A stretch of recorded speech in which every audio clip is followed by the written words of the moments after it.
ต้องจ่ายกันแหละ2 ต้นแหละ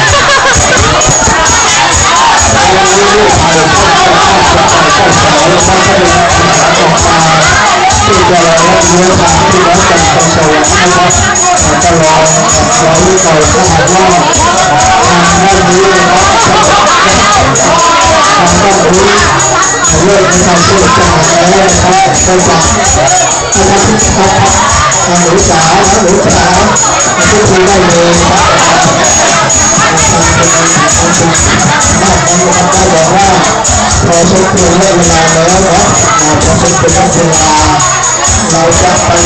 ทำพิธีด้านในแล้วก็จะนำเจ้าบ่าวเจ้าสาวมาเป็นคนในหนึ่งของกันทีนะและจะตีว่าลูกหลานคนใหม่นะครับแล้วที่ร้องในการเสริมกับการเรื่องพูดนะเพราะว่าจะมีนักอยู่นะครับ